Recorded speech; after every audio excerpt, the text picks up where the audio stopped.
Hello everyone, my name is Joshua Kendall, and I will be going over the research methods that we used as well as doing our data description. So a quick summary of our research methodology. First we determined our aims and objectives, then we collected our data from Kaggle.com. We pre-processed our data in order to delete some of the missing values and remove some irrelevant attributes, as well as do descriptive analysis. Next, we formed our data mining model, which we used linear regression and made a decision tree for. We evaluated it by running our test set, and then we rechecked this against our aims and objectives.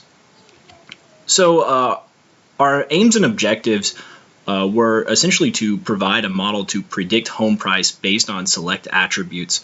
We wanted to increase the agility of the average home buyer and investor by providing them insights about home price that they currently don't have.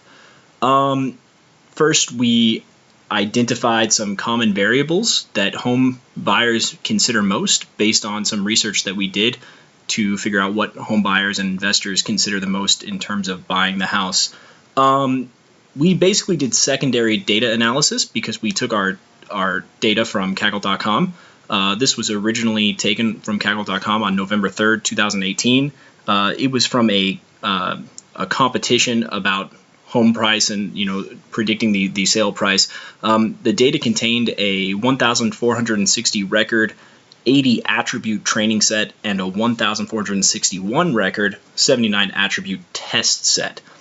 The domain that our predictive model is for housing, and our unit of analysis is the sale price.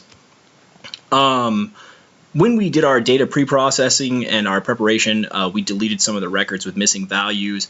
We removed irrelevant attributes based on information from what home buyers most prefer. We changed our attributes to different data types. Our biggest challenge with this was changing polynomial to numeric. A good example of this is with house style, which originally in the original data set is polynomial, but we needed to change it to numeric in order to run a linear regression on the test. We also did descriptive analysis of our data. And then for our data mining model, we ran a linear regression test to determine the p-values of each of the attributes. And we created a decision tree as well from this based on the attributes that had the most weight. Our test set, after we ran all this training data, we used the test set to predict the sale price of the home based on the attributes that we checked. And we checked this against our aims and our goals of increasing the agility. And we found that given that there was similar information available to home buyers in other cities, they could use our model successfully to predict the sale price of the home based on the attributes. So also for our data description, some general information about the data. Again, our data was obtained from Kaggle.com. It was from a competition predicting the sale price in Ames, Iowa between 2006 and 2010. The attributes consisted of 20 continuous variables, 14 discrete variables, 23 nominal variables, and 23 ordinal variables. So this was the original data set that we obtained from Kaggle.com.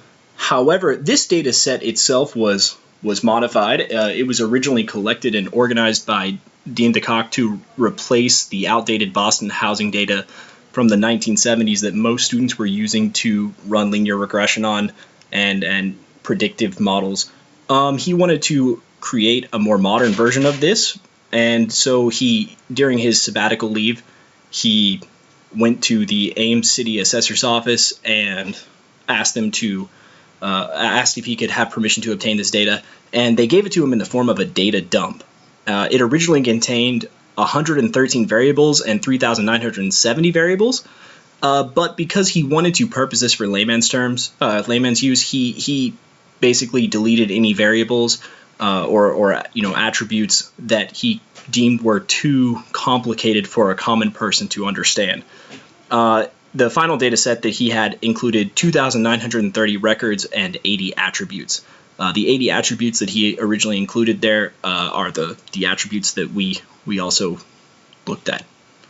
We narrowed down our 80 attributes to 18 based on information that we received from online sources about what kind of attributes home buyers generally consider about.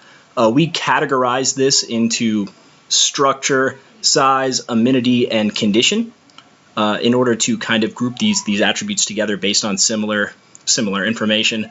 You can also see here that we have the code. The code is what it is called in the data set. And we also have our original data type. Don't forget to run our linear regression that we needed to change our polynomial data to numeric data. So some of the polynomial, or all of the polynomial had to change to numeric. You can see this as well. Some of the data was discrete or continuous, so we didn't necessarily need to change that for the linear regression model. Over here to the right, we also have a description of all of the attributes that we use to run our regression model. When we made our decision tree, we had to revert the numeric data back to the polynomial data because in the decision tree, the numeric data can't run. So these are all of the attributes that we have used to consider.